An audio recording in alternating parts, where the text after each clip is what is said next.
चलिए एक्सरसाइज 2.1 के एग्जांपल्स को देखते हैं। एग्जांपल नंबर 1 क्या कहता है, if x plus 1, y minus 2 equal to 3, 1 find the value of x and y।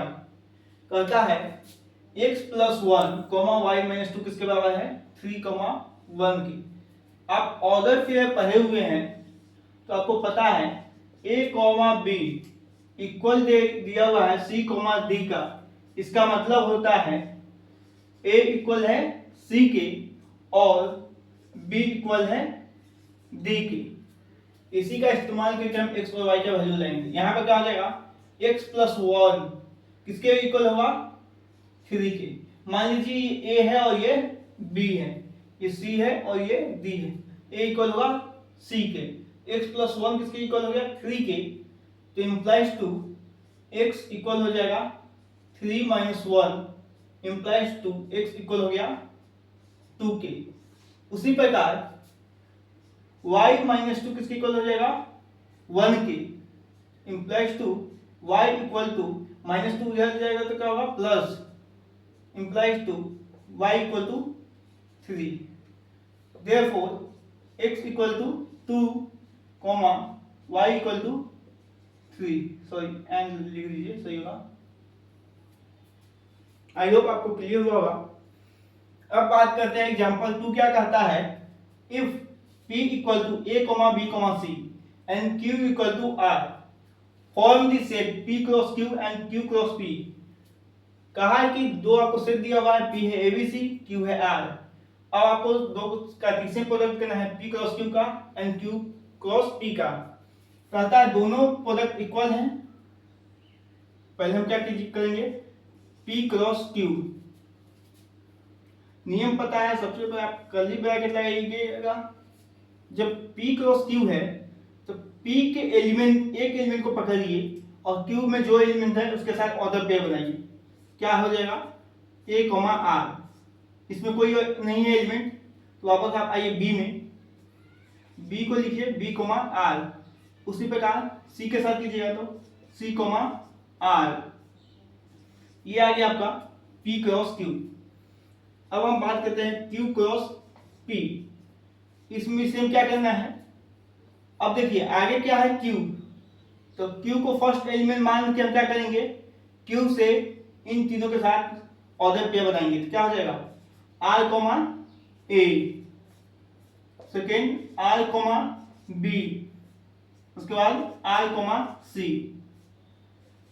अब क्या कहा है, are this two product equal, answer है नो। क्वेश्चन अगर वाई तो उसका भी आंसर दे देते हैं, because a, r not equal to r, a by the definition of order pair।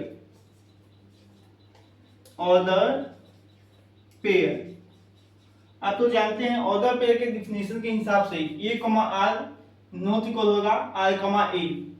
यहाँ पर जब हम a का बात कर रहे हैं तो x एक्सिस पर है और r y एक्सिस पर।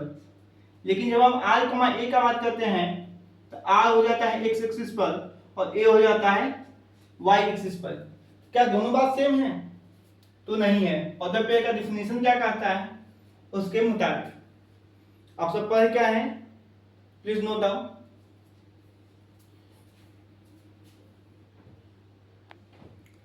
क्वेश्चन नंबर 3 कहता है, let a equal to 1 to 3, b है आपके पास 3, 4, c है 4, 5, 6। फाइंड करता है a cross b intersection c। सबसे पहले हम b इंटरसेक्शन c निकाल लेंगे।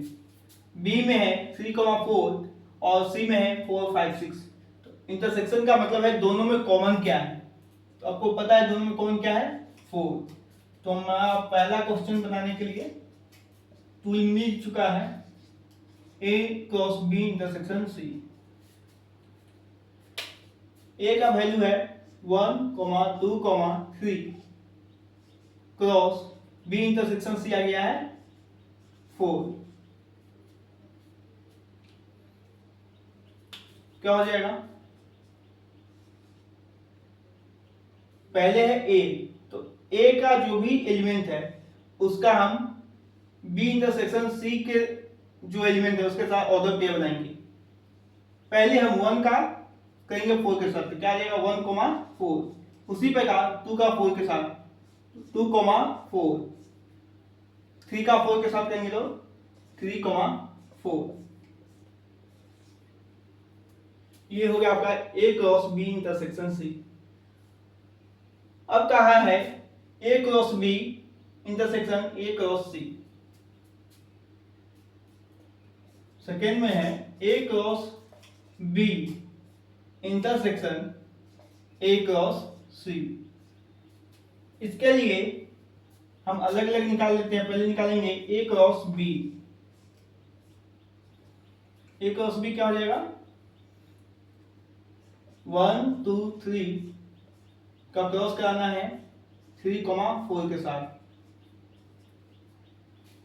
इस 1 का इन दोनों के साथ ऑर्डर पे पहले बनाना होगा।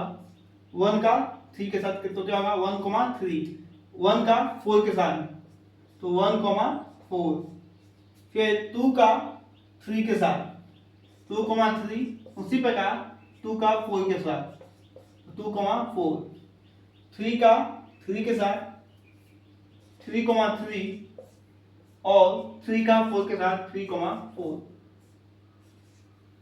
ये आपका आ गया ए क्रॉस बी। इसी प्रकार ए क्रॉस सी भी है। ए में हमारे पास एलिमेंट 1 2 3 और क्रॉस करना है सी के साथ, मतलब 4 5 6। तरीका सेम रहेगा। ए के एलिमेंट के सी के साथ कराना है तो क्या होगा 1,4, फिर 1 का 5 के साथ, 1 का 6 के साथ। क्या करते हैं हम, एक एलिमेंट को पकड़ते हैं और उसका जो भी उसमें एलिमेंट है सबके साथ कराते हैं, फिर नेक्स्ट को पकड़ना है उसका सबके साथ कराना है। अब क्या है 2,4 2,5 2,6। अब बात करना है 3 के साथ 3,4 3,5 3,6 आ गया कंप्लीट। अब क्वेश्चन का क्या कह रहा है, A cross B intersection A cross C. A cross B कहाँ है 1,3 1,4 2,3 2,4 3,3 3,4। अब कह रहा है इंटरसेक्शन ए क्रॉस सी, मतलब जो नीचे इंटरसेक्शन मतलब इसमें ए क्रॉस बी में और ए क्रॉस सी में जो कॉमन है। कॉमन आपको क्या दिख रहा है उसको पहले हम अंडरलाइन कर लेते हैं। देखिए 1 क्रॉस 1,4, 1 का 2 था।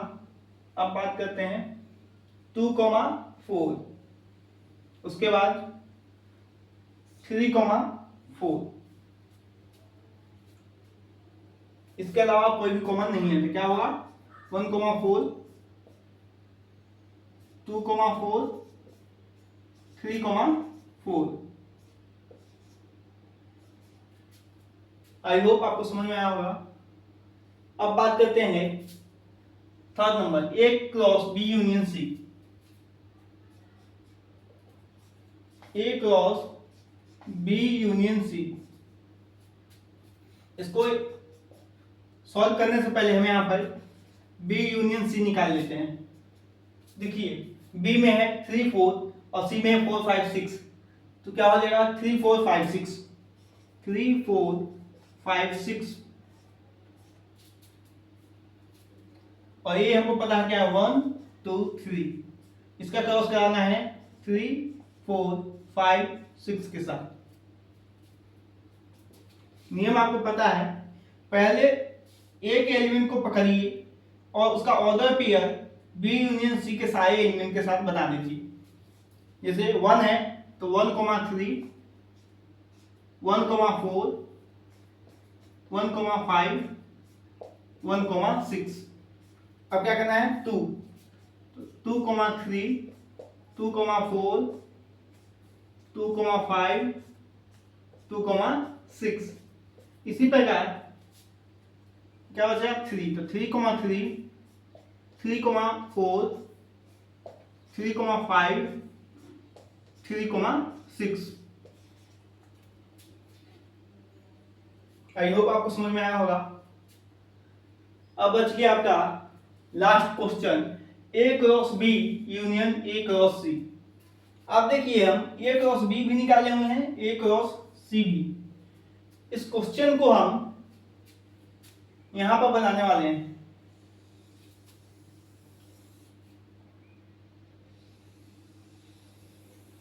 क्वेश्चन क्या है, 4 नंबर है आपका, A cross B union A cross C। इसमें क्या है, देखिए A क्रॉस B भी है, A क्रॉस C भी है। अब क्या करता है, यूनियन का मतलब है दोनों में जो भी A क्रॉस B का जो एलिमेंट है और A क्रॉस C का जो एलिमेंट है, दोनों को एक साथ ज्वाइन करके लिख देना है। तो लिख देते हैं, यहां से स्टार्ट करते हैं। ये है आपका A क्रॉस B का, दिख रहा होगा 1,3, 1,4, 2,3, 2,4, 3,3, 3,4। अब देखिए 1,4 तो एक बार लिखा गया तो दोबारा लिखाएगा नहीं। अब देखिए क्या लिखेगा 1,5, उसके बाद 1,6, 2,4 एक बार लिखा चुका है, दोबारा नहीं लिखेगा। क्या लिखेगा 2,5, 2,6। उसी प्रकार 3,4 लिखा चुका है यहां पर, क्या बच गया 3,5, 3,6। ये इतना जो हम इसको लंबा रहे हैं आप लोगों को समझाने के लिए, आई होप आपको समझ में आया होगा। Please note down.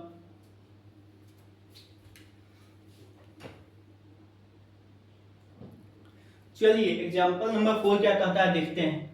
If P equal to 1,2 form the set P cross P cross P।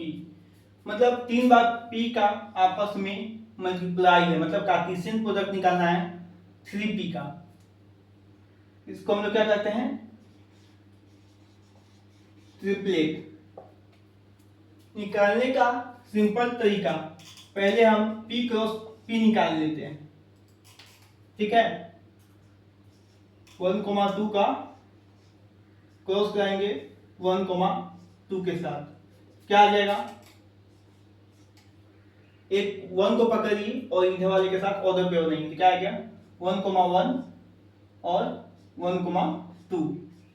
अब 2 को पकड़िए, क्या आ जाएगा 2,1, 2,2,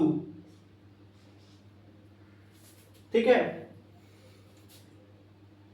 देखिए जो फर्स्ट P है उसको एलिमेंट को हम पकड़े हैं और जो सेकेंड P था उसका साथ ऑर्डर पेयर पहले बना दिया।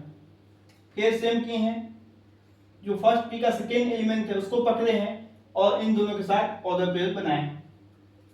अब हमको P क्रॉस P मिल गया। P क्रॉस P का हमको गुना करा देना है एक और P के साथ। इसका मतलब 1,1, 1,2, 2,1, 2,2, इसका गुना करा देना हमको, क्या गया 1,2 के साथ।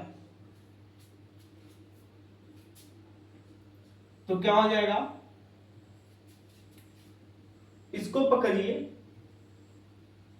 और इन दोनों के साथ ऑर्डर पे बनाइए। देखिए 1,1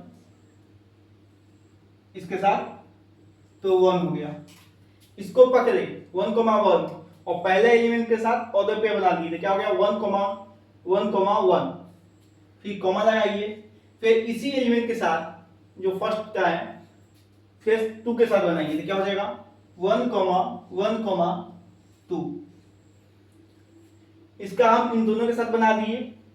अब क्या करना है, इस वाले को पकड़ना है और इन दोनों के साथ सेम करना है, क्या हो जाएगा 1,2, इसको पकड़े फर्स्ट के साथ तो क्या हो गया 1, फिर 1 कोमा 2 कोमा दोनों को सेकेंड के साथ 2। आपको समझ में आ रहा होगा। अब इसका कंप्लीट इसको पकड़ते हैं और पहले के साथ तो क्या हो जाएगा 2 कोमा 1 कोमा 1, फिर इसी को पकड़िए सेकेंड नंबर के साथ 2 कोमा 1 कोमा 2। इसी प्रकार इसको पकड़िए 2 कोमा 2 को और इसके साथ बनाइए क्या हो जाएगा 2 कोमा 2 कोमा 1, फिर 2 कोमा 2 कोमा 2। एक बार इसको हम समझा देते हैं। सबसे पहले मेरे पास p था हमारे पास 1 कोमा 2 और इसका हमको ट्रिपलेट मतलब p क्रॉस p जो गुना है इसको हम लोग क्या पढ़ते हैं, ये जो मल्टीप्लाई का साइन इसी को हम लोग क्रॉस करते हैं मैथमेटिक्स के भाषा में। ठीक है, तो हम क्या किए यहाँ पर p का गुना किए हैं p के साथ मतलब p क्रॉस p कराए हैं। 1 कोमा 2 का क्रॉस किए हैं 1 कोमा 2 के साथ। तो हम क्या पढ़े हुए हैं कि फर्स्ट एलिमेंट को पकड़िए और जो सेकेंड वाले हैं उसके साथ हमको ऑर्डर पेयर बना देना है। 1 को पकड़े हैं 1 के साथ 1 कोमा 1 बनाए, फिर इसी 1 का 2 के साथ 1 कोमा 2, फिर 2 को पकड़े हैं 1 के साथ तो 2 कोमा 1, फिर इसी 2 का इस 2 के साथ 2 कोमा 2। अब देखिए हमारे पास p क्रॉस p मिल चुका है, एक और p के साथ गुना करा दिए तो क्या आ गया p cross p, triple p हमको मिल चुका। p क्रॉस p का जो वैल्यू था ये, इसको हम यहां पर लिखे और उसका गुना करा दिए p के साथ।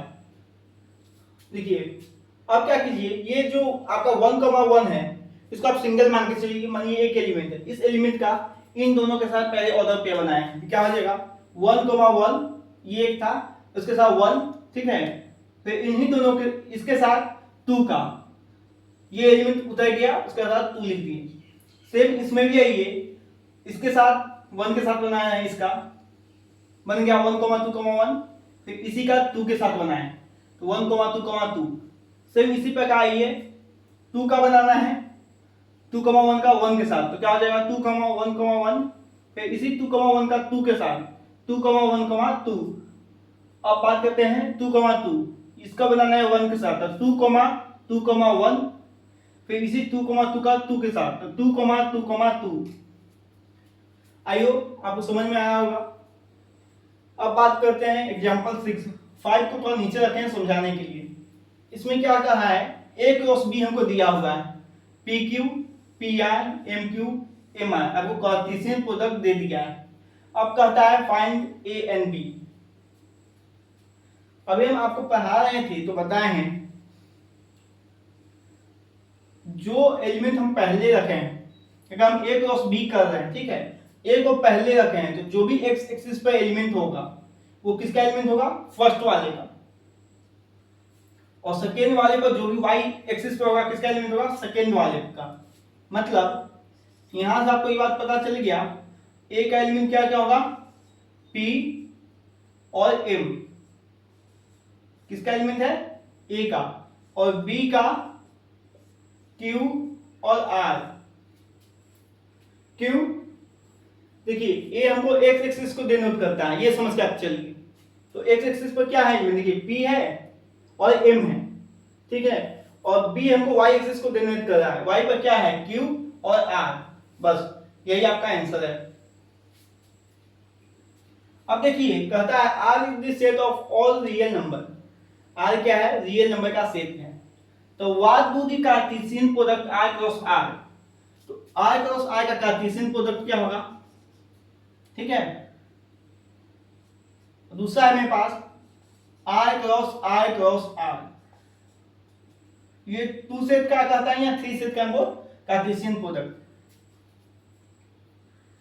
कार्टेशियन प्रोडक्ट क्या है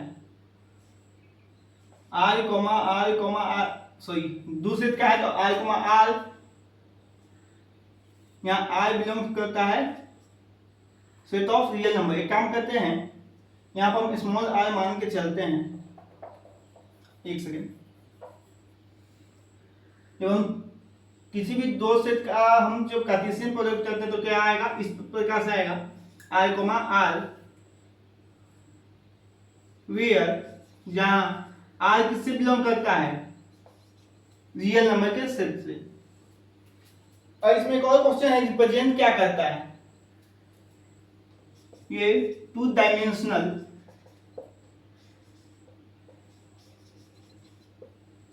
स्पेस बताता है, स्पेस को रिप्रेजेंट करता है। सेम इसी प्रकार यहाँ कर्ली पे आके थोड़ा गलत डाले हैं, इसका ट्रिपलेट का क्या बनेगा, R comma R where R belongs to R. ठीक है, ये हमको 3D स्पेस को रिप्रेजेंट करता है। जब हम आपको समझा रहे थे ट्रिपलेट के बारे में, तो वहां पर हमको बताए थे जो मेरा a, b होगा वो हमको x और y एक्सिस पर प्राप्त हो जाएगा। मान लीजिए यहाँ 1 है और यहाँ 2 है, तो ये क्या गया 1, 2, ये आपको a, b को रिप्रेजेंट कर रहा है। ठीक है, इसी प्रकार जैसे ही हम बात करेंगे x, y, z मतलब a, b, c का, वो हमको एक्स वाई जेड प्लेन पर मतलब एक्स वाई जेड पर ही हमको कहीं पर मिलेगा, जिसको हम 2D इस बोर्ड पर बना नहीं सकते हैं। मान लीजिए मेरे पास इस प्रकार से है, ये मान लीजिए x है, ये y है और ये z। ठीक है, अगर एलिमेंट है कहीं तो कुछ यहाँ पर आपको मिल रहा है, रखा हुआ है। हालांकि ये हम सही तरीका नहीं है, स्मार्ट बोर्ड हो जाता है हम आपको 3D विजुअलाइज करके बतलाते हैं, पर आप ये समझने की कोशिश कीजिए आपको 3D स्पेस को रिप्रेजेंट करता है। ठीक है, आई होप ये आपको समझ में आया होगा। कोई डाउट है तो कमेंट कीजिएगा। Thank you for watching, please like share and subscribe.